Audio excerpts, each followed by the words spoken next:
अभी तक हमने डायमेंशन इक्वेशंस या डायमेंशन एनालिसिस के यूज किए, क्या क्या यूज थे इसके, कि चेक करना हमने करेक्टनेस को। कोई भी रिलेशन आपको उठा के दे दी जाए, f is equal to m b square upon r, या कोई भी s is equal to u t plus half a t square, उसको चेक करना हो तो उसको हम चेक कर सकते थे। लेफ्ट हैंड साइड की डायमेंशन लेते थे, फिर राइट हैंड साइड की। यदि मास लेंथ टाइम की आपके पास डायमेंशन सेम होती है तो आपके पास करेक्ट है, और अदरवाइज रॉन्ग है। सेकंड हमने किया कि कोई भी आपके पास कन्वर्शन करना हो एक सिस्टम ऑफ यूनिट से दूसरे सिस्टम में, तो वो भी हम कर सकते हैं। जैसे force is equal to 100 Newton को आप डाइन में चेंज करना हो, या वर्क को दो ही ली थे हमने फिजिकल क्वांटिटी, तो और भी ले सकते हैं हम। तो कन्वर्शन करना हो तो वो भी कर सकते हैं। थर्ड हमारे पास, हमने आपके सिलेबस में नहीं इस बार इसलिए नहीं किया हमने, टू डिराइव न्यू फार्मूला, नया फार्मूला भी आप ड्राइव कर सकते हो। बशर्ते है कि आपको दो फिजिकल क्वांटिटी के लिए ही ट्रू है, ये दो से ज्यादा के लिए नहीं ट्रू है। ठीक है, तीन से ज्यादा के लिए ट्रू नहीं है। तीन फिजिकल क्वांटिटी डिपेंड करती है, जैसे फोर्स पे डिपेंड करता है मास, वेलोसिटी, रेडियस, तो उसके लिए आप फॉर्मूला ड्राइव कर सकते हो, f is equal to m b square upon r जैसे है। तो तीन से ज्यादा के लिए एप्लीकेबल नहीं है। तो ये कुछ एक हमने एप्लीकेशंस थी। आज हम इसकी लिमिटेशंस के बारे में करते हैं, क्या क्या लिमिटेशंस है डायमेंशन इक्वेशंस की। तो कुछ तो मैं बता चुका हूं आपको पहले भी। तो एक है, it does not help us to give the value of dimensional constant. जैसे आप कोई भी इक्वेशंस आएगी आपके पास, जैसे फॉर्मूला नहीं किया हमने, ये थर्ड एप्लीकेशंस अभी जैसे मैं बता रहा था आपको, f is equal to m v square upon are.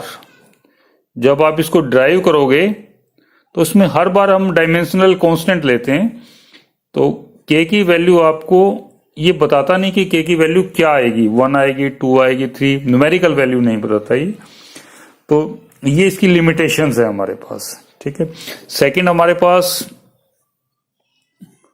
Plus और माइनस साइन का कोई सिग्निफिकेंस नहीं होता इसमें।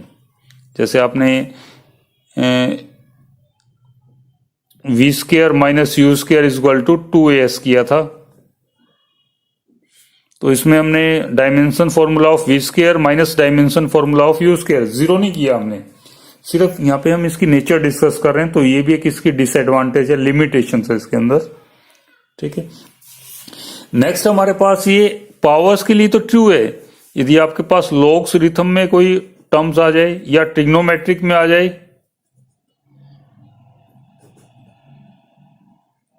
तो उसके लिए ये एप्लीकेबल नहीं है। एक्सपोनेंट्स जो पावर्स आएगी किसी भी चीज की, जैसे v की पावर है यहाँ पे, u की पावर आ जाए, r की पावर आ जाए, तो उसके लिए तो ट्रू है। लेकिन लॉगरिथम में आ जाए log v, तो वहां पे ये एप्लीकेबल नहीं है ये फॉर्मूला। या एक्सपोनेंशियल में आ जाए, उसके लिए भी e की वैल्यू आ जाए, तो उसके लिए भी ये एप्लीकेबल ये फॉर्मूला नहीं है। सिर्फ पावर्स के लिए एप्लीकेबल है ये हमारे पास। अब एक प्रॉब्लम ये आती है कि आपको कोई फिजिकल क्वांटिटी दे दी, जैसे पिछले क्वेश्चन में मैंने जूल दिया था आपको, कन्वर्ट कीजिए भाई 1 जूल में कितने अर्ग होते हैं।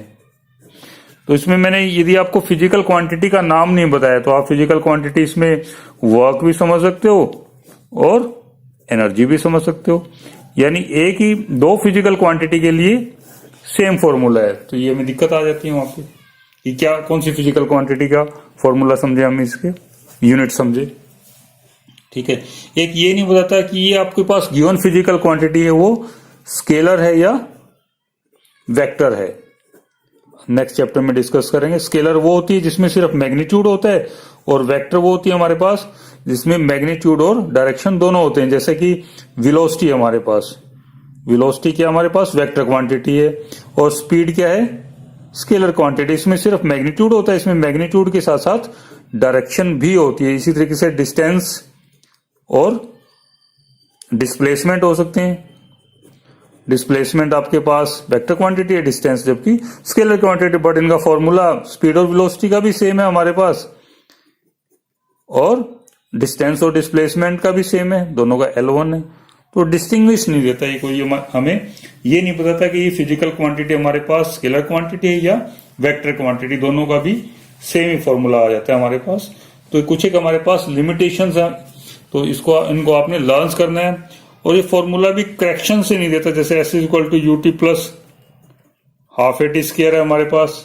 इसी तरीके से इसको यदि हम इस तरीके से लिखते हैं s is equal to u t, यानी कांस्टेंट की वैल्यू एग्जैक्ट नहीं बताता ये हमें, प्लस 580 स्क्वायर लिख दिया तो ये भी ठीक है उसके हिसाब से।